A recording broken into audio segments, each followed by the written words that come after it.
know where the treats at. Is this the passing of the torch, right? Is this what this signifies?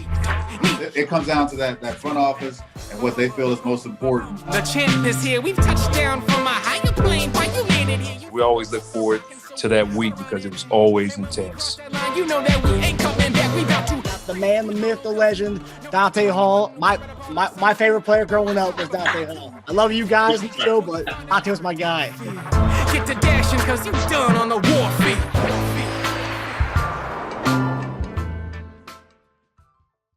This episode of Chief Concerns is brought to you by BetOnline.AG. BetOnline is the fastest and easiest way to wager on all your favorite sports, contests, and events with first-to-market odds and lines.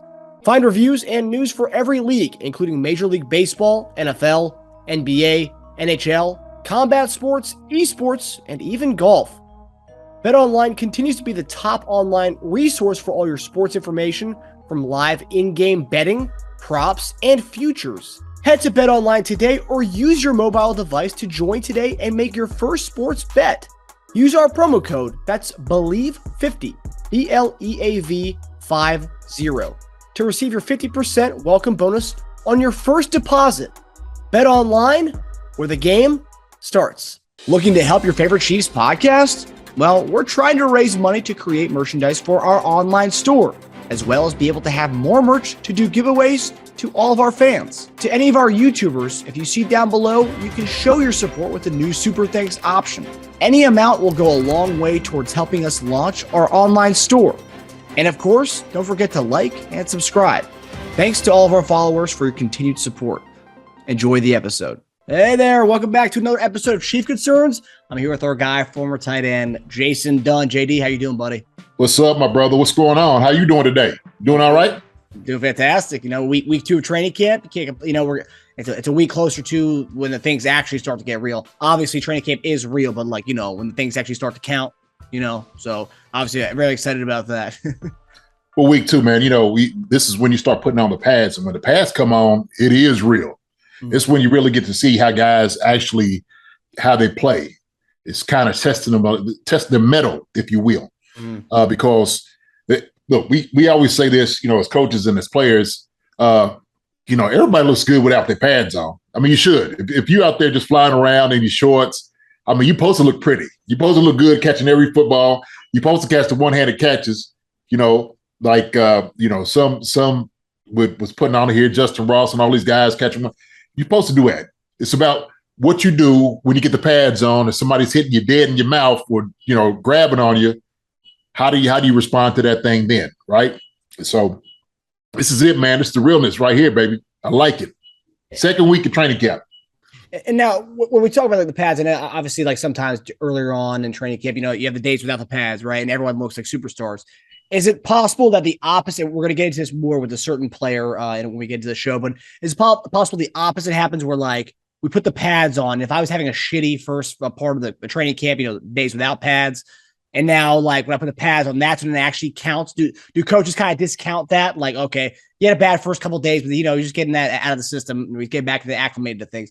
But now pads come on. That's when they kind of will look at a player differently, more so seriously. Yeah, because that's how you're gonna be playing, right? I mean, so if we know, during the season you wearing pads and you want to evaluate a guy when it's more physical out there, that's what a more realistic setting, right? I mean, that's how it is. And like I said, guys are gonna be flying around without the pads on. This is what it's gonna be. But like I said before, if I'm doing an evaluation of a guy, I want to see the full scope. I want to see how he feels. And I was looking over some of the film, some of the video that people was putting out there. I wish I had a little bit more. I wish I had a little bit more film to actually see these guys. And I'm going to say this. Anybody who's out there, if you have some film, send it to us. Send it to Marcus. Send it to me. I want to see some more linebacker work, tight end work, some one-on-ones. If you got any of that video, man, send it to us. I love to just to evaluate it before I could get out there. And hopefully I'll have a chance to get out there and see what the guys look like. It's just me, as far as evaluating things, I like to see for myself so I can make some type of an assessment of it. Now, I'll tell you what I've seen so far from a lot of guys, has been impressive on both sides of the ball. You know, we could talk about like different individuals. They talk about Skyy Moore, who's been awesome out there before. I guess he got like a little tweak or something like that. Mm-hmm. You know, talking about, you know, some of the running backs have been doing a great job. And so I think we're kind of falling to that too with this show. But defensively, you know, let's give defense some love as well. They said, you know, defensively, some guys have been showing up. You know, Frank, you know, Chris always been doing his thing. The linebacker core looks good. You know, the DBs are starting to come out there and they're starting to compete a little bit. And so all those things, man, are starting to add up. So that's what I like. And so here we are. Yeah. I will say you're right about that. I'm only seeing certain types of videos. Obviously, we have Mahomes, so you're going to see a lot of throws and a lot of the pass catching and stuff. But like, you don't really see much from the tight ends. I haven't really seen much from that. I've heard that Noah Gray's looked good. I heard Fortson looked good for a little bit before the injury. But yeah, no, I haven't really seen much from the tight end group. Obviously, we have Kelce, but like, yeah, I don't really see much about that. I heard that Chanel had a laid out Ronald Jones, I think yesterday, like laid him out, like met him at the line, just nailed him. And that's something that, you know, that was his brand coming out of Wisconsin. So yeah, a lot of things. And yeah, JD's right. Send him our way at JASUSTD89 on Twitter and at Dash of News on Twitter. So before we get into the show, if anybody who watches the show and listens to the show knows that a third of the show, JD's side, comes from Kentucky, and obviously, you know, the tragedies that have gone on there this week with the floods. I want to bring attention to that. JD, do you have anything to say about what's going on in Kentucky? Yeah, you know, I heard a lot of friends from just was checking on me to see if we was okay. And I said that, you know, we're doing fine, but please, you know, pray for the families down in Eastern Kentucky. That's where the most of floods have been affecting the people. When we've seen the loss of life, that's where it's been. So down there, kind of Pike County, Breathitt, you know, Jackson, like all over, like kind of Eastern Kentucky, man, it's been bad. And if you have a chance to send any type of donation or help for, you know, to help in, you know, the replacement of what these people have lost. I mean, these people have lost everything. And I'll tell you what, man, it's when you see the devastation, it's tough. It's really tough to see that. And then, you know, humanity has to just feel for the people, what they're going through. And so we're trying to do our part here. I know my sons, their high school, have been trying to get out there to try to do something with some of the football teams down there as well, trying to help out. And so I want to commend everybody for at least reaching out for that. But, you know, put your prayers in for the people down here in Eastern Kentucky who's dealing with the flooding and their families and their lives, that they find everybody hopefully unharmed and alive. And if they don't, you know, pray for them and get for the comfort that they may see in days to come with this. So, yeah, it's real tragic, man. It's unfortunate to see that. When the last few months, your state's been pretty hit hard with the tornadoes, and then now with this. Yeah, tornadoes, man, and you know, we were just kind of talking about that. You know, it's one of those things. You know, you might see one or the other. You know, I think we see kind of like me being from Kentucky. You know, because you got hills, you got a lot of rivers and different things like that. Like you'll see some flooding, and a lot of people live in like the hollers and the valleys and stuff like that. So flooding is something that is pretty normal, but to that degree where you just start wiping out cities and people like sleep at that time, man, it's crazy. It's absolutely crazy. But, you know, to them, man, it's home. It's home. You know, it's the same thing like I'm sure in Kansas, where people's like, hey, look, I know tornadoes are coming through, but I'm not going to move. This is home to me. And then some people don't have the resources to move, you know? So, you know, we just got to, you know, try to, you know, help them and support them as much as possible. You know, but it's, you know, Kentucky has been through a battleground of late. But you know what, man, we resilient people out here in Kentucky in the bluegrass. You know, so you know, our moniker is we're the thoroughbreds. So we're gonna keep going, man. Some tough built people out this way. But you know, God bless them. God bless us and everybody else out there for real. Yeah. Yeah, it's for me and my family. Yeah, we're saying our prayers and loved one to all the loved ones out there who, you know, are looking for people still, and you know, and if people want to help out, I believe there's the Kentucky flood relief on Red Cross website, and people can donate and give back to the people in Kentucky to help out. Any little bit helps in those situations. That's right. And a little bit of helps, man. I mean, when we're talking about like just, water, little foods and stuff like that. I mean, what you can do, always going to help. It's, too much is never, something would say, look, every little thing is as gracious as you can give. I don't care if you can just give $1, if you could give 50 cents, all of that will help. So, yeah. Yeah, it's in situations like these. Like I remember as a kid, the Katrina situation. I remember that being vivid. That's something in my mind that I remember. Kind of getting the whole talk from my parents of what a little bit can go a long way to help people in these kind of extraordinary situations and such. And this is one of those. So yeah, Red Cross website. I'm sure there's another website as well, but Red Cross is always a safe one when it comes to donating to the right stuff. Okay, now to get out of that, to go to more to the lighter side of things with training camp being week 2 of training camp, as we kind of mentioned earlier. The first topic tonight, this was kind of, a guy who we've talked about on the show who's got a lot of slander from Chief fans, just, and he mentions that. But in our first topic tonight, we're going to talk Frank Clark. So after a week of training camp, we're starting to learn more about the new faces and the familiar faces. And we got to see a little bit of a slimmer Frank Clark over the last few weeks. He took to the podium to discuss a variety of things. He said shortly after the season, he spoke to Andy Reid, and coach told him that he's underperformed the team's expectations. And he said, even he's underperformed. He said that 5 sacks is a guy an average player gets in the NFL. And he's had average 5 sacks the last 2 years. And he says he needed to do better. So this offseason, he cut out red meat. He cut out alcohol, allowing him to shed the weight, feel healthier and faster. And also a guy who's had stomach ailments over the last few years. He said since he's cut that out back in February, he hasn't really had any stomach ailments. So that's a good thing. It's always amazing to see when guys, who have been felt the slander, who've heard the stuff. He did the contract. He kind of, reshaped his contract this year to help the team out. Did things to do that. And then he did doing stuff personally too with the weight loss and all this stuff. On top of that, he's doing something, helping out the young bucks. Have you seen any video? You've seen a lot of videos after practice. Frank Clark's working with the young guys, mainly George Karlaftis. And he's a big fan of Karlaftis, and he says he wants to see him succeed. He brought up, when he was in Seattle, Michael Bennett and Cliff Averill kind of took him under their wing, and Tim kind of showed him to be successful in the league and how to do stuff, and that's what he's doing with Karlaftis. Also mentioned the Big Ten connection with a Purdue guy and a Michigan guy coming together, which I thought was cool. Right. But what are your thoughts on what Frank has said at the podium, and also what he's doing to kind of better himself as we get into the season? Well, I mean, first off, man, I like where he's at.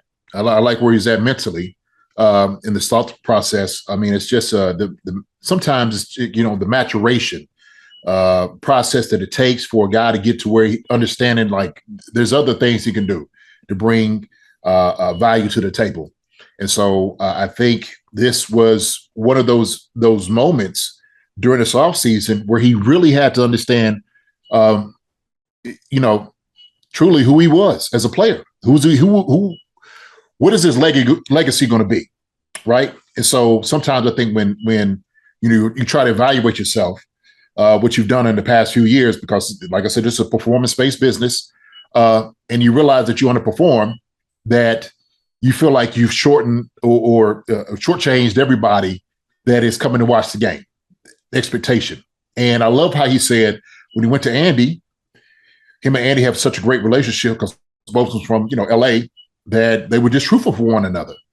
And so, to be honest with you, I think that's what you really need. You need somebody to be absolutely truthful with you, especially somebody that has your best interests, somebody that is going to tell you the truth. That is going to be critical, but is saying something in a way that will motivate you. And so I think that was the thing. Andy was like, listen, man, look, what we're expecting out of you, you just didn't perform. You just didn't. Let's just be honest here. And I want you to, be honest too. Like it's important that we live in a reality of truthfulness, right? So Clark understood it. Frank really understood that. And he appreciated Andy for just being really, straight up with him. And I always appreciate that from coaches to tell you the truth. Guys need to hear truths from their coaches. And so that's a great thing. But I think with him doing that reflection on what he gave the season and what he feels like he wants to go with the rest of his life, or at least a career here in Kansas City, he understands he needs to give back. He needs to perform at a higher level than what he's been doing the past couple of years. And especially, everybody and the fans and everybody's looking at it like, oh my gosh, this guy is getting paid this amount of money. He should be performing more than what he is, right? And so I think as an athlete, you're still thinking, well, shoot, even if I'm not getting paid, I should still be performing at this level. If I want to be good, if I want to have a legacy, if I want to be known as a good player here in the NFL, this is what I have to do to perform that way. So, and so I think he understands it. He gets it. Now, as far as like dealing with Karlaftis, I think he's doing a great thing. I mean, I think that's the natural state of what guys should be. If you're a professional guy, it's all about competition, but you want that guy that's playing on your team, that plays your position, and, guys around you who's going to be on the field. You want to make him better. You want to get him better because it's ultimately the success of the team. And so sometimes the success of the team is integral and you're part of like success individually, right? Because sometimes when the team is successful, then sometimes teams will reward you from somewhere else with a big contract. That's how it usually works. And so you may not really been the best player on the team, because your team won, teams start looking at you like, man, maybe this guy has something about him that we might want on our squad, right? And still pay him as such. So those things like it are important. But giving back to Karlaftis, you have to have a veteran presence that knows what it means to develop young players. That's why when this whole thing came out with Ryan Tannehill not wanting to do it with the Liberty quarterback, to me was just it was unacceptable. It really was. To me, I just think that's selfish. I get the guy plays your position, but look, you know what? If you're a competitor, you got to help a guy like that out. You have to, because ultimately, it's all, like I said before, it's all about the team. And so that's what I think Frank started to understand. Him taking those young guys under the wing, and not just him, but I see him pass rush with Chanel, Kendi, some other guys. I'm sure Dana and those guys are all watching him to see what he's doing. And I think it might have been Dana would have been saying like, look, this is the first time I've seen him locked and this focused in. Like he's locked in. And so that's a wonderful thing, because we need a guy like Frank Clark and his ability to be able to be locked in. And so the changing of his diet, the changing of his mentality and his mindset about what he wants to do, what he wants to give to this Chiefs team to make him a championship. Hey, man, I'm sold on it right now. So the thing is, I like where his head is at. And I think comes into the season, he stays healthy, this works for him, I think he's going to do well. Yeah. It's like a new chapter of like his like professional, like, his playing days, right? Like, he's getting rid of the alcohol, right? He's not doing that. So it's like, okay, you get that certain lifestyles that, everyone leads, not just professional athletes, but, they're going out, they're drinking, they're having fun, they're having good times and stuff. Now it's more like, I got one thing on my mind. That's to win championships. And that's what's on my mind. Right. And that's what, maybe that's what's on my going this offseason. After having that conversation with Andy, that's like change perspective. That's what I want. I want to win. I want to leave a legacy where I have more than just one Lombardi, trophy under my belt. I just thought like it was pretty raw to go out there and actually like admit to the media, like, an average guy gets 5 sacks. I'm better than average. I know I can do better than that. So it's like, that takes a lot. It takes a lot of courage and guts to say that to the media, just to be like as open as hell. Yeah, well, shoot, but you can't hide. I mean, everybody knows. Like, look, hey, man, listen, we know what your numbers are. Mm-hmm. So, you can say, hey, look, I had a great year last year, and hey, I didn't get this amount, and you know what, next year is going to be a better year, but I did a great job. And look, nobody's fool. We watched the performance last year, and it's good to be open and honest about what you're lacking in. There's nothing wrong with that at all. Be vulnerable, and and let everybody know. Look, man. Matter of fact, the ones that's going to excoriate you probably are going to be the ones that's like, look, they're going to be on your side when you just like, look, I get it. I wasn't that guy last year. I hadn't been that guy for the past 2 years, but I've changed what my routine about what I'm doing. I'm coming here mentally a different person about what I want to achieve, and I'm telling y'all right now, from this step forward, this is what I want to do. And so I think that's a great thing for him. I think it's a great thing for the Chiefs ultimately on this. But yeah, man, it's great. It's great for Frank, man. I'm rooting for him. I'm rooting for him. Yeah, no, definitely. And also, they say fatherhood changes people. He had a kid during minicamp, so obviously that wasn't in February, but he was expecting a kid, so he maybe was changing up the mindset, the mentality of I had to go about things as he had a kid on his way. Maybe that's Yeah. No, hey, look, man, shoot, kids will change your whole life, your whole mindset, the whole workings of everything. And so hopefully that if that was one of the factors to get him to that place, then perfect, right? And I think I'm sure that, of course, the not drinking is you got to measure what you want to be able to do. How you want to leave to your daughter or son. What is it? A daughter that he has? I think it's a daughter, right? I'm not too sure on that one. Okay. Well, whoever his child, whatever that legacy is, he wants him to be a positive one, right? He don't want the child growing up like, hey, your dad was this and that and all that. It's like, hey, look, your dad, became a better man. So, we like that. Yep. Yeah, and also from the leadership aspect, it's like, I know George the main story, that's our first round pick, but if you look at the videos, there's a bunch of the young guys around there. Cause think about this, only 53 men make the team, right? So you're going to have guys who are in the room with Frank Clark for these 3 weeks, 2 to 4 weeks, and they may not make the Chiefs team, but whatever they took away from these few weeks with Frank Clark, that's going to carry with them to the next team, and they can say, oh, well, I learned this from Frank Clark, or, they'll always have that to talk about. Oh, who was nice to you when you first came in the league? Oh yeah, Frank Clark, he kind of took me under his wing, and those are, that's special too, in a way, Man, it will leave absolutely a mark, no doubt about it. And like you said, those guys, hey, this might be some guys' last training camp. It might be their last hurrah, but when somebody can, what is the one quote they say about how somebody can make you feel, how you can make somebody feel is what's important, right? And so Clark is coming in, Frank, let me call him Frank. Frank's coming in and treat these guys who may not be in another training camp or won't make the squad, sits there and say, hey man, this guy was all right. He treated me with a lot of respect. He took me under his wing, taught me everything he could, taught me how to be a pro. I appreciate it about him. And so those things like that, man, is important. It's important that, that guys do things like that. Cause plenty of guys out here that won't do it. Right. Yeah. I just brought a name up who's, oh yeah, well, I'm, I don't feel like I need to help this guy out or hold his hand or anything. Oh man, well, shoot. If that's the case, you ain't a very good teammate then. That's the way I look at it. Right. Nobody's saying you have to. But just as a football player and as a person, as a teammate, that's what you should do, right?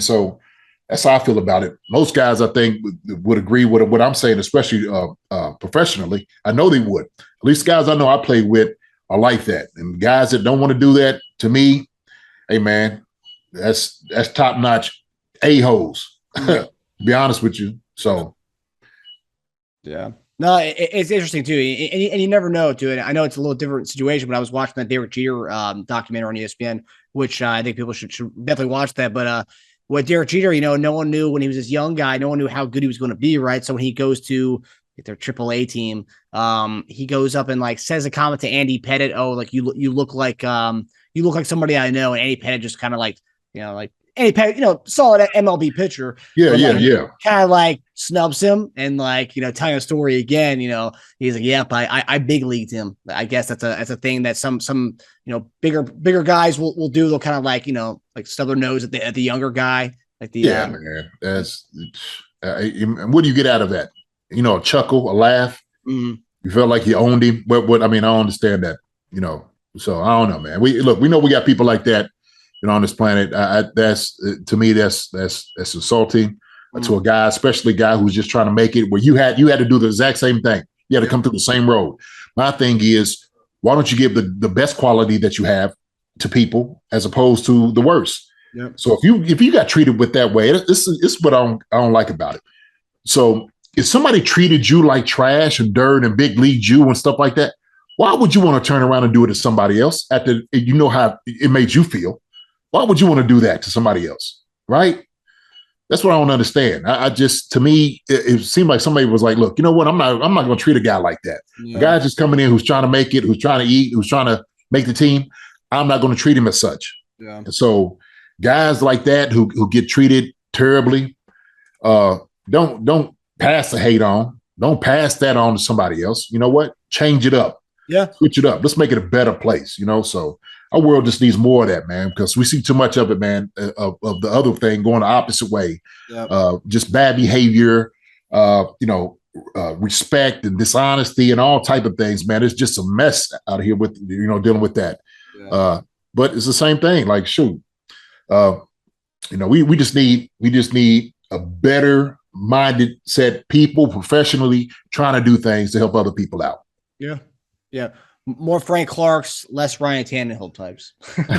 Yeah. And I don't want to beat Ryan up. Maybe Ryan is, but I know what he said. All right. I'm gonna hold you to what you say. If that's what you said, that's what you believe in the heart. That's how it works. Shoot. Yeah. That's not editorializing it. It's literally a direct quote. He didn't work with the kid. What's the saying about from the heart, the mouth speaks? So, yeah. Yeah. No, I just thought that was funny too, because Andy Pettit says that, and he's obviously laughing in the interview because now Derek Jeter, that kid became Derek Jeter, who Derek Jeter. Right. So like you can laugh about it now, but you're right. I guess the whole big leaguing someone, and you see that not just in sports, you see that anywhere, right? The person who's been there longer, acts that way, and I guess rite of passage because you've been there for so long. But like stuff like that, it wasn't right when it happened to you. It's not right you doing it to somebody else. Just because you've been there and it happened to you doesn't mean you can continue the trend. But you're right. Break the trend, break the norms, and kind of create a welcoming, inclusive environment. But it don't cost you nothing. It don't cost you nothing to be kind to people too. Help them get there too. Why not, man? So, yep. Okay, so for our next topic, this is something that when we were going into training camp, we talked about the position groups to take a look at, and JD mentioned the running backs as one of the groups that he wanted to take a look at going into this year because he thought it's a very talented room. Curious to see who comes out of that. So Chiefs' first team so far, who's been running with the first team, it's been Clyde Edwards-Helaire has been taking pretty much all the first team reps every series. As he should. Yeah. As he should. Okay. It's his backfield. Right. And then Jerick McKinnon, who tore it up in the playoffs last year and down the stretch during the season, has been the first one in line to be to spell Clyde. But then this is where it kind of gets a little different here. Isiah Pacheco so far, 7th rounder out of Rutgers, has been coming in and stealing a lot of reps with the one. So it's been those three. But outside of that, then you got Ronald Jones, who has been one of the guys we brought in. A lot of people were kind of hyped about him. But then also Derek Corbin mixing in from time to time. So you got those two are kind of on the back burner with the running backs we have in the room. Another interesting aspect, though, Isiah Pacheco is the only one who's been kind of getting in the return mix, as far as special teams goes. And they say he's going to be the first crack at the kick return job. And I remember when we first drafted him, I said he kind of reminded me of Niall Davis. Niall Davis was a solid kick return with the Chiefs for a good minute. And so I thought that was interesting. But yeah, so between Rojo and Gore and Pacheco, Pacheco's the only one getting the kind of return duties, which whether he plays in the first team or not with running back, he'll make the team as a returner if he's going to be again not at kick return. So of what I've told you about the first team reps, the second team reps, and the third team reps, are you surprised about any of the developments so far in the running back room? Am I surprised? No, look, it's a talented backfield. It's a talented backfield back there. Rojo, maybe the reps, maybe, because I think when he came in, I think we knew he was going to be looking to probably unseat CEH maybe for the ones, right? And now, since you have Isiah Pacheco coming in, being a return man, I think they got to work him in. They got to see a little bit more than just becoming a returner. They don't want to, hey, man, look, he's going to be a returner. He's going to be playing special teams, but we want to see if he has any ability to actually get in the game and playing an NFL game as a running back, right? That's really the key. And so I know they're just trying him out, see where he is, see where he fits in, because like it's all about what you do, in the future, right? When the season comes in, how's it going to work, right? And trust me, I mean, coaches are sitting over here, they're changing, the depth chart daily. Believe me, it's, hey, this guy right here looks a little bit better. What do we think about him? Hey, let's give him a few more reps, see how he handles it. What is he going to do? How's he going to fit into what we want, we're trying to do scheme wise. But that's pretty much it, man. I mean, I don't think anything else. I'm shocked by, what everybody else is doing with the reps wise. CEH should get first. Jarrett McKinnon is right up there. Should be, probably going in with the ones as well. Maybe Rojo and Pacheco might be the little one, but I don't put too much into it, because ultimately it's going to come into what you do preseason games, right? And so it's a lot of time. There's a lot of time between now and that. So I did see there was a goal line package today where they had Pacheco and as the tailback and Michael Burton as our fullback. And both Rutgers guys. So I thought that's pretty interesting. You're not going to see very many Rutgers backfields in the NFL. No. But so do you think we're going to carry 4 RBs into the season? So you think one of those guys is gone? And I'm assuming, do you think Gore is the who okay, obviously it's too early. You said preseason. We have to look at the preseason games. But as of right now, who would be the odd man out of those 5 guys? Of the 5, it had to be Gore. No doubt about it. I mean, I just, they're looking for a guy to make strides and develop. And I just right now, I just see from utilization, Gore's that guy. Well, Pacheco's that guy that's beating out Gore right now. So I think if you bring in 4 in, it would have to be CEH, McKinnon, Rojo, and Pacheco. That's what the 4 is going to be. Yeah. I think the one thing I agree with you. I think the one thing, whether Jones is, the guy or not to unseat CH, which doesn't look that way as of right now. He is a different back versus the others. He's a different kind of back versus CH, Jarrett McKinnon, and Pacheco. Pacheco seems, based on everything I'm reading about him, seems like he's an all-around back, right? CH and Jarrett, they have their things are good at, but Rojo's more of like a short yardage kind of guy, which Jarrett and CH aren't really short yardage guys, traditional short yardage backs. Right. No, I mean, you need a guy like Rojo. You really do, especially for that tough yard and the 1 or 2. You need a guy like that. And so, like I said, I don't think you could just a guy that has a reputation that's played in the NFL. What he's going to bring to the table. And so sometimes you're not going to be able to see it right now in camp because he's still trying to find his way. Maybe within the next couple of weeks, they'll start working men like, okay, Rojo, hey, get in, right? And look, I'm going to tell you something. I'm going to tell you how quick it happens in the NFL. Sure, we have we used to have 2 practices a day. In the morning, if a guy wasn't performing well, during that afternoon at second practice, you start seeing another guy come in. That's how it was rotating. I mean, it was just that quick. That was evaluation. Now we don't have the 2 practices. It's like, okay, guys got to get it right for that practice. If he doesn't get it right during this practice, or let's just say Pacheco wasn't running hard, running behind his pads, bring this guy right here in. And so that's what's going to be the evaluation, man. Can you break tackles? How does he look actually? I mean, he ran a 4.3, but does he run 4.3 on the football field, right? How fast is he really? Okay, so that's all those things are important. Yeah.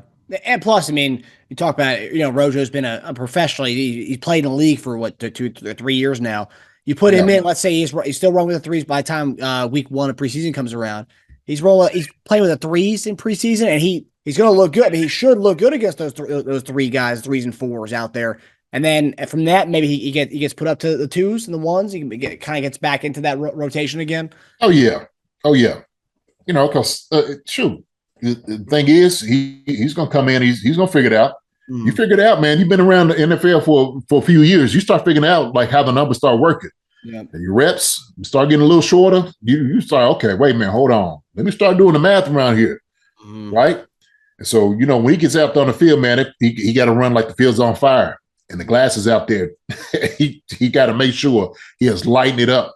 Yes. So now he'll figure it out.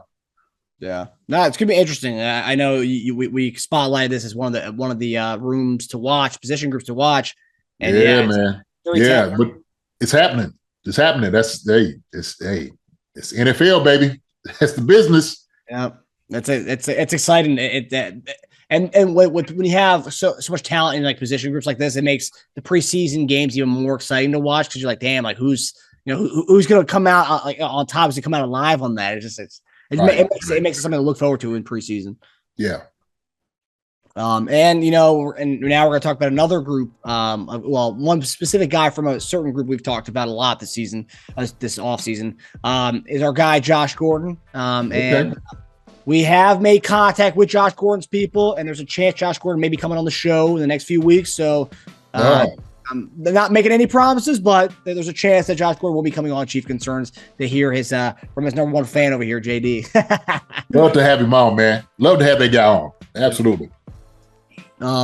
So Josh Gordon, we haven't really heard much about him so far from training camp. Everyone's tweeting about Juju, Skyy Moore, MVS, even McCole Hardman. Not much about Josh Gordon. You really have to search his name on the Twitter to find anything Josh Gordon related. And the only thing I've seen so far on that aspect was Fox 4 KC's PJ Green has tweeted a video of Josh Gordon dropping a pass saying he's getting good separation in one-on-ones, but just dropping the open pass is becoming kind of a trend for him. That's one thing I've seen. And also another good thing was Coach Eric Bieniemy, who talked about the experience with Josh Gordon so far. And the quote was, "This has been a fun process with Josh because first and foremost, after going through it for a season, he had an offseason to spend time with us. He's in tremendous shape on some of the stuff. He's still learning, but it's been fun working with him because the thing I love about him is that he's the guy who's going to give you all that he has," which is great. Great support to hear from your OC, right? So, and this is one thing like I said, I'm not really seeing much about Josh Gordon on Twitter. I saw only negative stuff, but then when I go on Instagram, Josh on his Instagram, he shared something. It was a video of him catching a slant from Mahomes. Obviously, it was no defense there, but he was with pads on, he's catching a slant. And I thought it was interesting because the video that I saw yesterday was a video of him catching or dropping a pass, but Mahomes wasn't the one throwing it. And we talked about how the rapport with Mahomes is a big deal because that's who he's been working out with all season.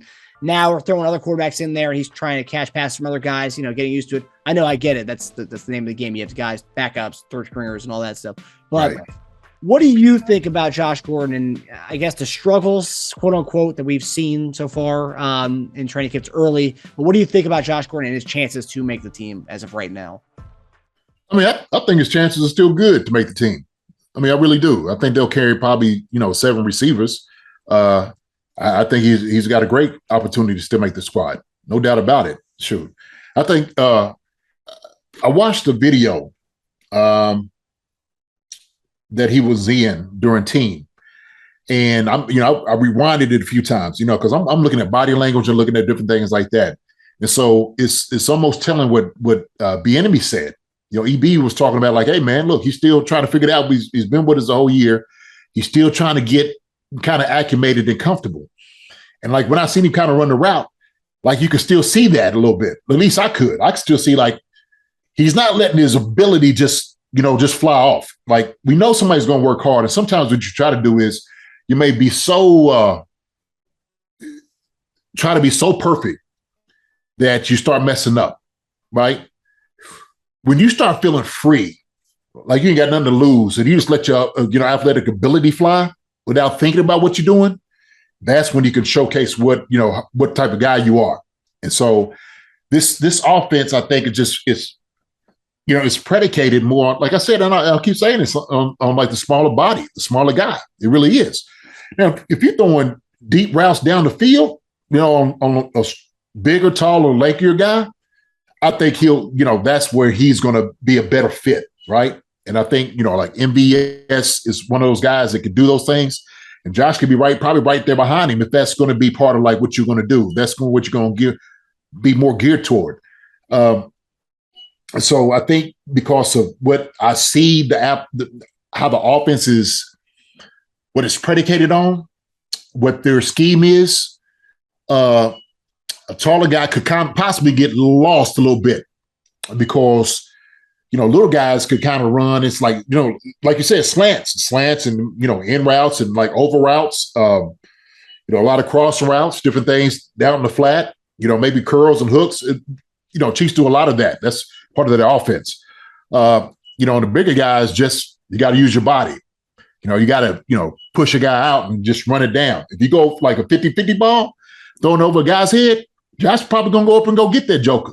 To be honest with you, that's going to be a strong suit. And I think him finding his way, like, look, where he could just like, you know what, I'm just going to let myself play, okay, into the scheme of what they're trying to do and try to fit my athletic ability into this. That's what I have to do. And so I think that's maybe some of that, the reticence of maybe where he may not be comfortable just quite yet.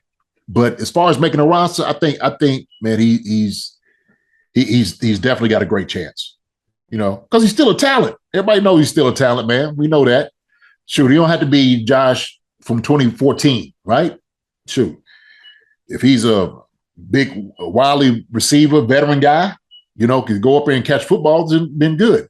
But look, we know also too, and I think we kind of said this, there's going to be favorites. Some people don't want to see Josh make the squad, and they want to go ahead and push him to the side, and he's washed up and all that. They want to go ahead and keep believing into that narrative. Me, I'm on the opposite end of that spectrum. I really am. So like I said, I'm pushing for the guy. I don't know if he does something positive, who's going to write about it, right? I think sometimes you need a person to champion you, like in the media, that's going to say, hey, look, man, Josh, man, he made a great catch today, right? Who's going to be the guy? Who's going to be a reporter? And sometimes reporters rely on going after the popular guy, right? Maybe they're not the guy that they think is not going to make it. They don't put their money on that pony. We don't want to do that. No, not on this horse. But I'm here to tell you, man, this Josh, and I think the coaches know, I know the coaches know, this guy's a guy that has ability. Don't count him out. Don't do it. Yeah. So. And I think we've talked about it before. It's like, if you look at all the receivers we have right now, he's so different than all the other ones. So it's like, by keeping him on the roster and having him, and you think we're gonna keep 7 receivers? You think we're gonna go with 7?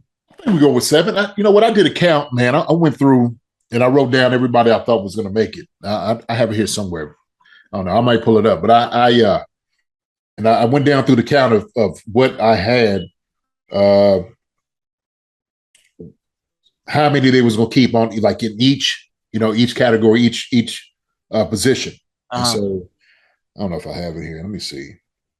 But I mean, Josh was in there, but I had the amount of guys I had on here. I got so many lists and stuff in here.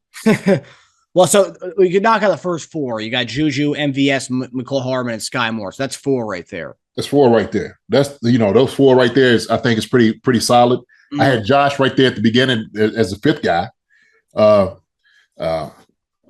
Powell was like the 6th, and the 7th could go to any of those guys, man, that I think the special teams guys. So the 6 and 7's got to play special teams. Ain't no question about it. That's the way it's going to work. And then, of course, I know Skyy Moore's going to play special teams. Yeah, some of those things. Oh, okay, here we go. So let me see. Oh no. So I had on here, I got 6 wide receiver count.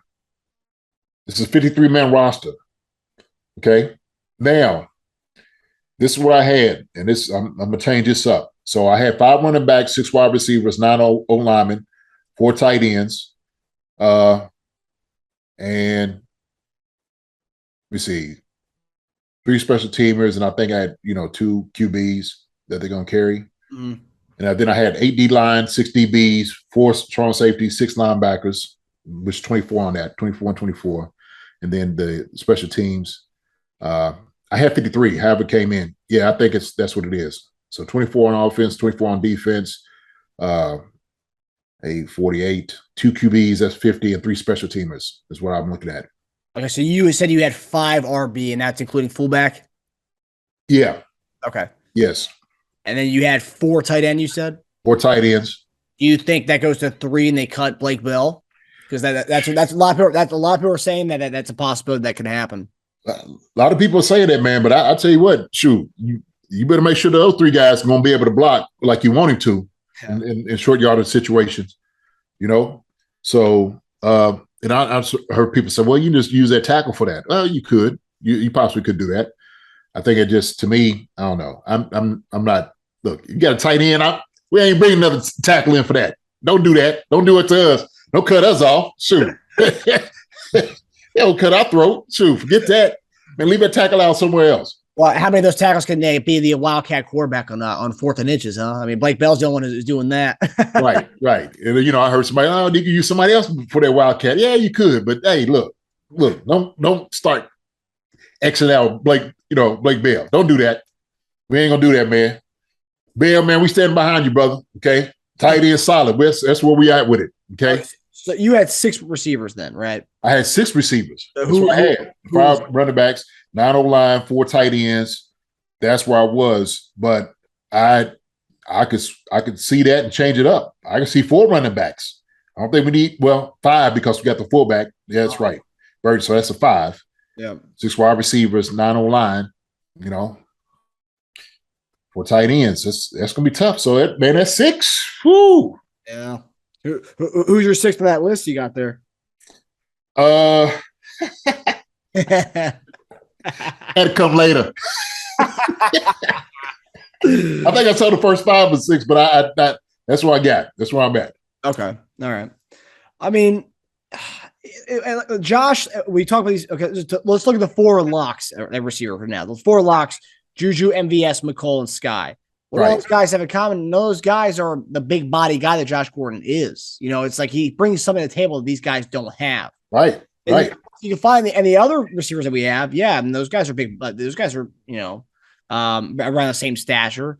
But the thing that today what I saw was it was a Tube. Dave Tube had talked about how Doris Fountain's probably would make the team.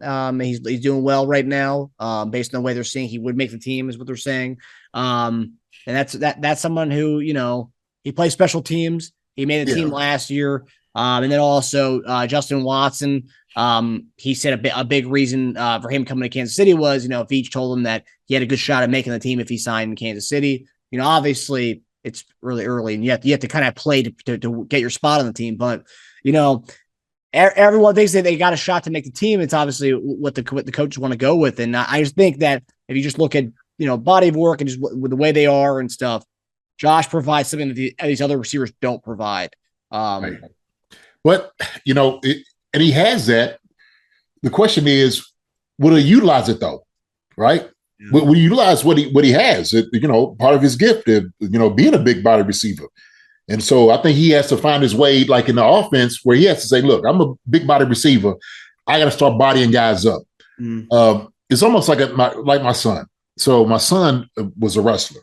And so he was 6'3", wrestling. And so when he first got started, when I was watching him, he was trying to wrestle like the smaller guys, like the shorter guys. And I'm just like, look, man, I said, you can't wrestle like a smaller guy. You could be as quick as them, but use your length to your advantage, right? Like use your length. Once he started understanding that, then he started winning matches. He started realizing, okay, like, now I could you could sprawl. I'm like, you could sprawl out. Like the worst thing you possibly do as a big guy is get put into a ball. Because I said, when you start losing, that's what they were doing. The little guy was getting you into a ball where you couldn't move, where you couldn't expand. I said, man, shoot, you want to expand like a spider, like Bone Jones. That sucker expands. He's going to let his length.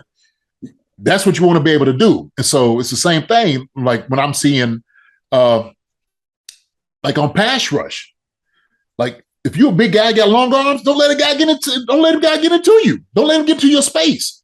You don't want that to happen. You keep him at bay. Boom, get them arms out here. You hit that sucker in the mouth before he can, before he get his hands, before he make it move, changes things, right? Use that length to your advantage. That's what you want to be able to do. So that's what, are they going to use his length to their advantage? Are they going to, utilize that length that he has? Yeah. That's the question. If they don't, then, hey, man, I see, when we talk about like Justin Watson, you talked about, Doris Fountain, who are special teams guys, that might be a nod, as far as how things work. I mean, this is the NFL, man. It's and what we gonna carry is what we're gonna be able to use, right? Like, shoot, you can have certain things in your arsenal, I don't know. Let's just say that you on land, but you got a boat in your arsenal, but you don't need a boat. What you need it for? We on land, you know? Yeah. I guess if we're going to be some water, but if we ain't going to be near water anytime soon, then, it's just taking up space, right? So I don't know. I'm still pushing for Josh. Yeah. I still think he has a chance. It's probably 3 or 4 weeks to start making the decision what guys are going to do. So that's how it works, man. It's NFL. Yeah. No, I'm in agreement. Do you think that they use him? I remember a couple of years ago when we brought in Kelvin Benjamin during the middle of the season. We kind of used him primarily in like the red zone area. Yeah. You see them keeping Josh Gordon on and kind of bring him on. It's more of like in a red zone package kind of deal where he comes in just for that kind of stuff. Because that you could use his size in the red zone there easily. You could use the size for that, man. You really can. Matter of fact, I look at it this way. Like when Jody is down, right? We know Jody has length. Like y'all can utilize him at that position. Mm-hmm. You really could, right? I mean, guys, and all you're doing is putting pieces in different spots. That's all you're doing, right? And I'm not saying till Jody gets well, he can learn that position. There's, everybody should learn everybody's position. I mean, it has work anyway. Everybody knows what everybody is doing. They should. If they don't, then I don't know what they're doing, right? So for real, I mean, you're not good at pro if you don't know what, the X or the Y or the Z is doing, or the F or, the H, or nobody's shooting. Then you ain't paying attention. You ain't trying to keep a job. Mm-mm. So I don't know if I was Josh or somebody like that. Hey man, we need somebody. Hey, I'd do it, coach. You get somebody back like, hey, coach, I can do it. Hey, we need somebody to hold the ball. I can do it, coach. I got it. And that's how it gets, man. We start getting on the bubble, man. Hey, we need somebody to go pick up these dummies. I go do it, coach. Yeah, hey, you become the I can do it, coach. I can do it, coach. So got to prove your worth and prove that value. Prove value, man. Shoot. Some of them guys, man, going to be out there. Hey, man, we need the washers broke. I can wash clothes like coach. Just give me a rock and some water and some soap. I can get it done. Hey, desperation. So I don't know. I don't know. I think during the off season, they were looking for that. Like, look, we have a bigger body here. We can do these things with this guy. How about doing this? And so sometimes I see some of the, of course, the deeper post routes or the deeper, corner routes. A guy like that could definitely win on those matchups. Right. Yeah, it's like we said, like the stuff really comes on when the pads come on, right? Like the coaches are starting to make their list when the pads come on. Everyone's a gym class hero with no pads on. It's when the pads come on. That's when we're seeing the real deal guys are. So, right. I mean, if Josh did have a bad first few days, like we said in the opening of the show, then he can make that up right now with the pads on, and going out there and playing football. Man, I tell you what, if I'm Josh, I'm going out there, man. I'm snatching every DB and whatnot, man. I'm playing bully ball with my size at that moment. You know what I mean? Yep. And just let himself fly. Just let his athletic ability fly. Mm-hmm. Don't worry about anything right now. If your back's against the wall, you let that thing go. Yep. Let that thing fly. Go out there, compete every little thing, catch every little ball. Because everybody, first thing, is like I said, somebody create a narrative. Oh, when he had a bad drop, or he had him beat, but he dropped the ball. Okay, I'm sure other people are dropping the ball. I've seen other people drop the ball out there in practice. So. All right, we're going to slant it that way. I got it. We understand what's going on. Yeah. Cool. I'm pushing for Josh Gordon. I am. I'm going to stick with it until something else happens. Hey, I want the guy. I wish him well. I want him to be here. And I hope we get him and utilize him the way his size and everything can do what we can use for him. Mm-hmm. Cool. That's where I'm at with it. Yeah. Yeah, no, I 100%. I think it's really unfair. And I know Josh Gordon's a bigger name than the other receivers who were on that bubble, right? But like for the only reports I've seen, it'd be like, oh, Josh, dropping passes. It's like, you're telling me no other receivers dropped the pass. We're only talking about Josh Gordon, good separation, but dropping a lot of passes. Like, come on now. Like, these guys are catching hundreds of balls throughout these few weeks. So people are dropping passes. He ain't the only one out there dropping passes. Yeah. But the thing is, reality. He just got to keep showing up. Keep showing up more. And sometimes it's what you got to, look, I keep showing up more. You got to do something great today. I think Josh said it's like, look, I got to do something great today. I'm making a couple plays right now to do some moves and the eyes and stuff like it. Let everybody remember who you got right here. This name on the back jersey, yep, he's back. Sometimes you got to show those things, right? Yeah. So search your dominance. And another guy we talked about who's also doing well, which I've heard, is Corey Coleman's been playing pretty well too. He's I like Corey. Yeah. So it's tight. It's tough in that room. Yeah. It's gonna be tough in that room. Again, it's gonna be fun to watch the third and fourth quarters preseason games because man, we're deep, man. The third and fourth quarter preseason games are gonna be fun to watch. Yeah. It's like a guy, Cornell Powell, we was talking about, hey man, we love that guy. And we just, see what he does. And I'm sure he's going to play special teams too. Oh yeah. He's going to do whatever he's going to do. We know his mentality, what he's going to go out there and push for. Yes. So, hey man, it's that's the battles in camp that you want to see, right? So I'd rather have that, like, man, there's so many guys in here as opposed to like, man, who we got? Yeah. You know what I mean? Yeah, it's the opposite of what some teams are going to have, where it's like, yeah, who's going to be the top 6? It's like, man, I don't even know number 4, number 5 are. Like right. we have guys we go 9 deep over here. Right.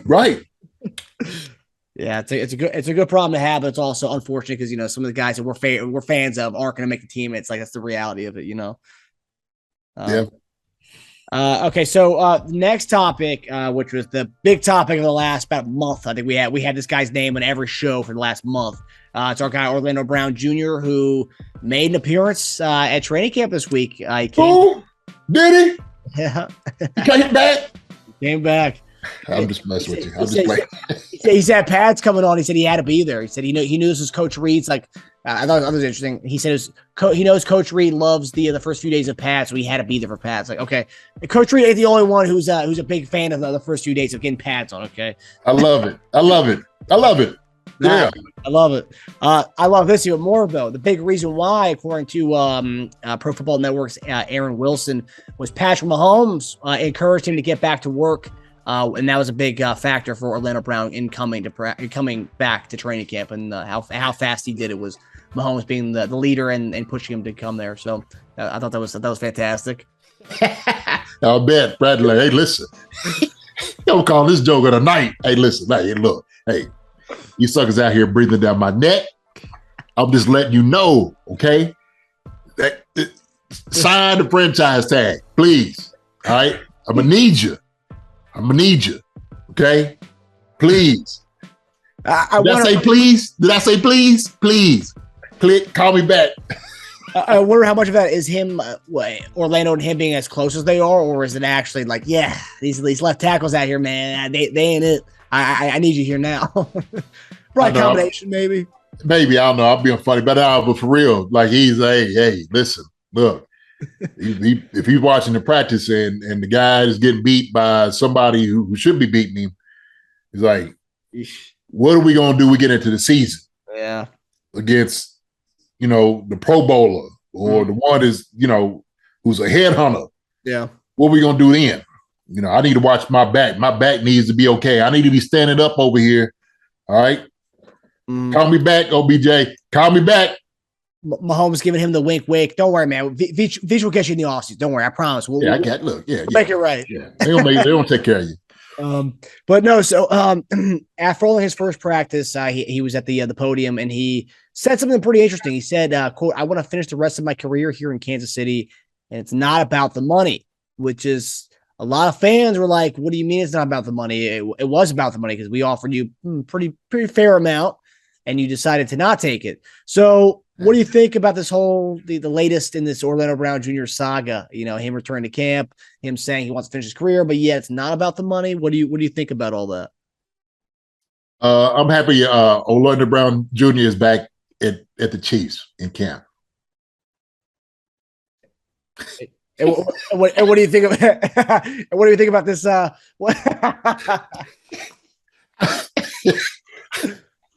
Hey man, listen, hey. All right. This is me. This is how I feel about it. Look, I get it. Look, him sitting there saying, look, I want to come to practice in pads right now. I know I would have felt maybe some type of way, a little sting, and maybe he had to just get past that, and that's fine. If he needed his break and whatnot for negotiations, and cool. Hey, look, take whatever time you need. You know what I'm saying? Refocus, okay? Get your mind back into what you need to do, right? Let's get back into the grind, and let's go back at it. And so maybe that's what he wanted, and maybe he wanted to get there with it. I get that part of it, right? And that's what I think he was. I'm good with that. I'm all right with that. I ain't mad at him. This, look, as a player, I understand negotiations work. Sometimes you don't like them all the time. I've had that. I've had conversations with other players about like the negotiations, and sometimes you're gonna feel like, man, this thing is just, you know what I mean? Like it is personal, right? And sometimes that holdout is that whole deal. Like, man, look, I think they slighted me on this. That's his feeling about it. The Chiefs feel the other way, and they have every right to feel that way. Like, look, man, we offered you something we thought was fair. This is what we gonna sign you for. This is where we at with the whole franchise tag. Take it or leave it. Okay. Deal with it this year, and next year, if you play like you're supposed to play, like we think that you are, and if you say that you are, we're gonna compensate you for it, right? We don't mind doing that. Yeah. We just need to see a little bit more. I get that. Every camp has their own feelings about whatever. I get that. And so now what we know is he's back at camp. That's a great thing. It's going to take him some time to get acclimated. I've seen him a little slow out the break. I mean, it's live ball now. This is live. And so there's so much tennis you can play in tennis balls you're going to be able to do. And he knows that. You know what I'm saying? No, for real. I mean, it's funny, but it's true. He's like, hey, man, shoot. Frank Clark coming around here, man, salivating and grunting and stuff. You ain't had no tennis instructor doing that to you. So, but believe me, he's like, hey, man, I got to get back in here, right?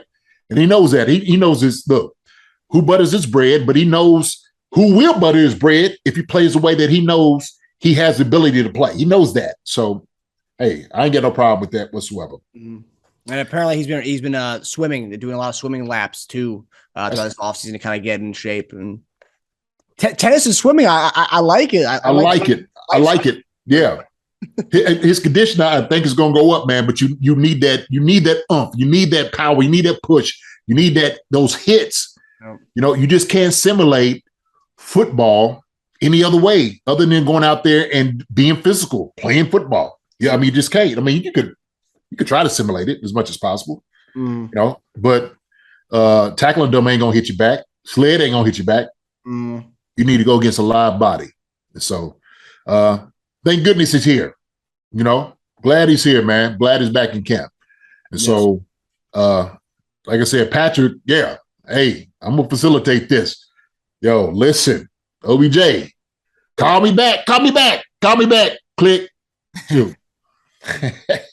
And whatever works, and I know that they there was a picture, it was a video, but it was you saw Orlando Brown. I don't know if you saw it. Orlando Brown was standing watching the practice, and next to him was Veach, patting the shoulder pad.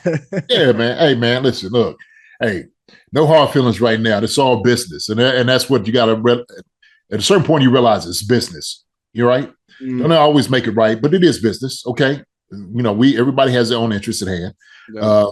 But I don't think, I heard everybody talking about, well, his agent needs to do him. He ain't got nothing to do with his agent. The agent works for him. Yeah. Okay. I don't know if people understand that, but Orlando Brown Jr., he hired the agent. The agent works for him. The agent can't make any decision about what he does and doesn't do. Okay. He doesn't. So, I'm glad he's back at practice. Yep. Yeah, I agree with you. I think it's funny, his offseason of tennis and swimming, man. It's like he spent his offseason at the country club. Yeah, baby. Yeah, shoot. Hey, if it gets him in better conditioning, I'm all for it. I'm all for it. I ain't mad at the brother, man. I like it. Matter of fact, shoot. Sometimes you gotta, expand your workouts to become better. And I think that he was thinking outside the box to do that. I like that part of it. Yeah, no, I love it. As long as he looks good out there, I don't care how he's doing it. I don't care how he's spending his summers. Right. But yeah. All Okay, so for the last topic tonight, Carlos Dunlap, who we talked about on the show, who actually we talked about it months ago, and JD said this is the potential of this happening. Was Carlos Dunlap coming to Kansas City? We had a few veterans, but Carlos Dunlap was amongst the veterans that JD said was coming. So that's what JD does.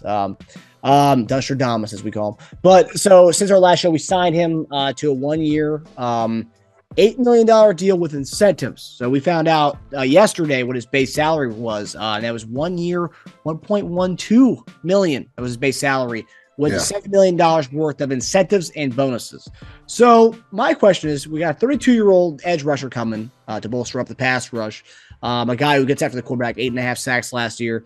When we're talking about a 1 year, $1.12 million deal, based pretty much all incentive based, and we're talking about for a pass rusher, a hungry guy who wants to get paid.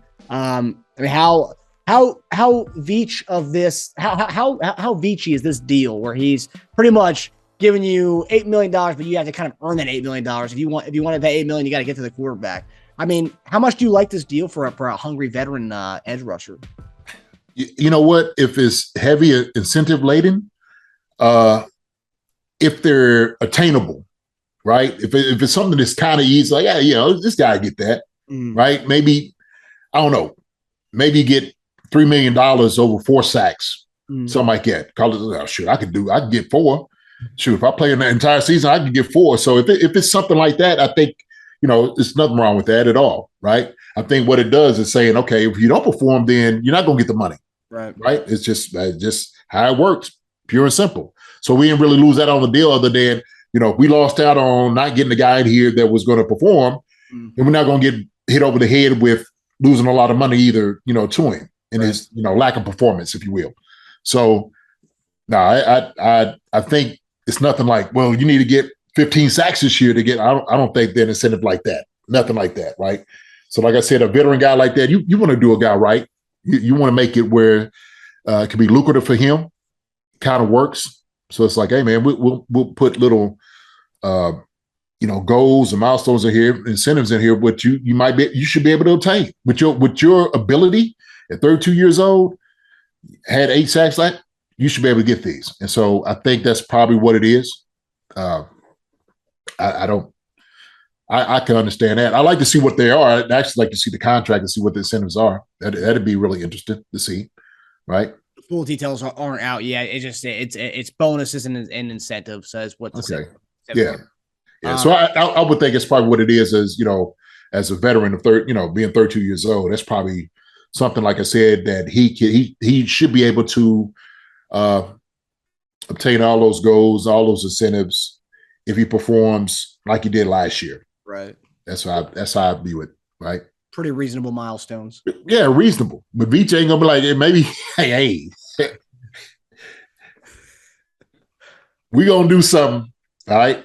So you got to get 10 sacks and clean like 10 cars out here in the parking lot or something. I don't know. Veach is a bad boy. Yeah, he is. He's something else. But as far as now that we have Dunlap in the room, what would you kind of grade this lineup, this edge rush? I mean, that we have now. I mean, I think it's pretty formidable with that. If Karlaftis pans out, you got Frank Clark, who's looking like his younger version of himself. You got Mike Dana, who had 6 sacks last year, and then you add Carlos Dunlap, who had 8.5 last year. I think this is a pretty nice looking room. Yeah. I think it'd be a good room. I think it's a lot better than we was looking a few weeks ago. That's for daggone sure.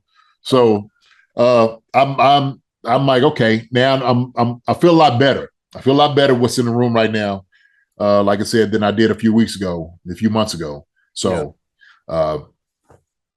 he'll bring something in, especially with also too Frank helping the younger guys out.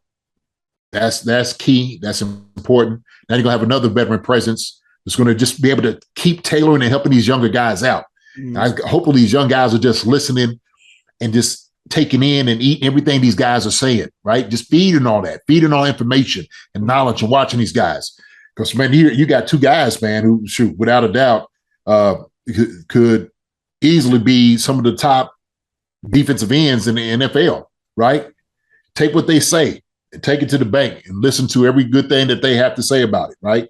So that's going to be good. That's going to be good. He's going to drive competition from younger guys. He's going to get it out of them. So that's what I said, that being complacent sometimes in that position, Dunlap's going to bring it out of younger guys not to do that. I mean, would you say, because this is already, obviously we had Melvin Ingram last year, but we didn't have, so now you say Dunlap replaces Melvin Ingram, that veteran role, right? So you have Clark, and then you have Dunlap who replaces the Melvin Ingram role. But then you have Karlaftis. We didn't have a Karlaftis last year. So already this edge rush room is already better than it was last year if you just look at it on paper, right? Right. Yeah, true. Absolutely. I agree with that. That's an improvement. Yeah.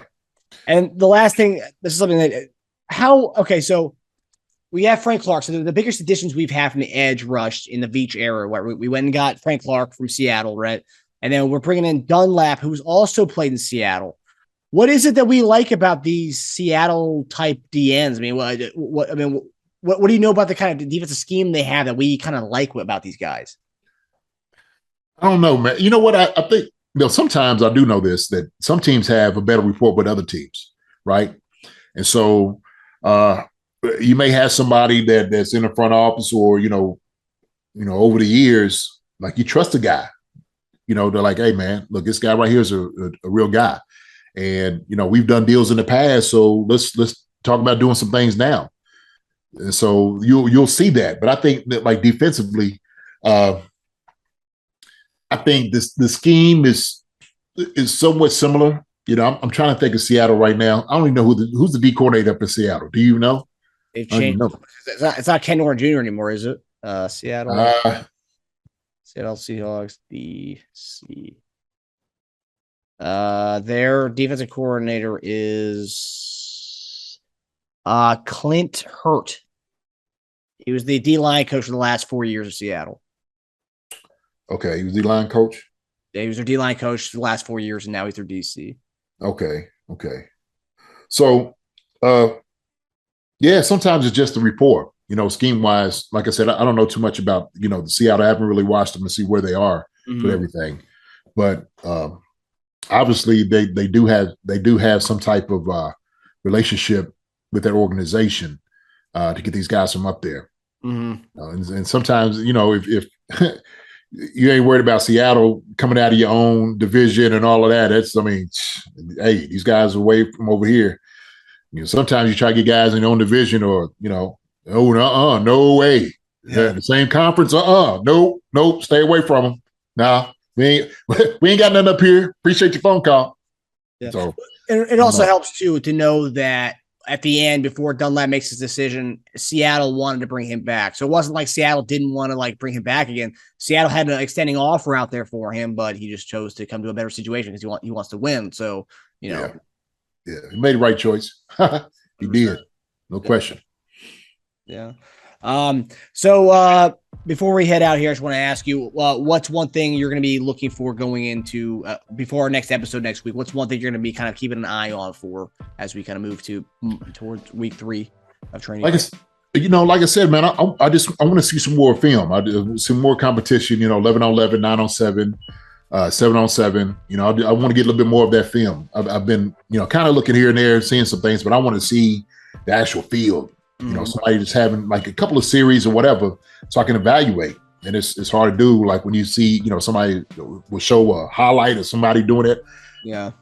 Football mind, I'm like, man, let me see the play. I want to see this, everything. I want to see the whole field. I want to see how guys' feet are moving and what things look. And what I have seen, the little meat that I've gotten, I'll say this. It's the beginning of camp, and you'll see things like that. You'll see some linemen get high on their toes. You'll see some linemen giving up the edge. You'll see, some pass rushers maybe, coming and not bending like they should. I seen some of the video of Trey Smith, and I'm looking at him evaluating oh man, he got to put a little bit more, oomph into what he's doing. But first time in pads, right? This is camp. First couple of weeks, it's going to be like that. Everybody's going to try to find their way. That's how it happens. Around about week 3, everything started clicking. And then you start having that first preseason game, and then another game comes in, and that's where it's like, man, we rolling. So yeah. Next week when we see you guys next, be a couple days before the first preseason game where we play the Bears. I think August 13th. So yeah. All right. Well, that does it for us. Thanks for tuning in. Chief Concerns presented by BetOnline. We'll see you guys next week as we give you a little bit of a preview of that Chicago Bears Chiefs game, and obviously talk about whatever storylines are continue to come out of training camp over the next few weeks. So we'll see you guys next week. Hi, everybody. Thanks for watching. Subscribe here to get the latest from the show. Also, be sure to check out the best clips from Chief Concerns. And if you prefer to listen to the show, subscribe and follow us on Apple Podcasts, Spotify, and anywhere else you get podcasts.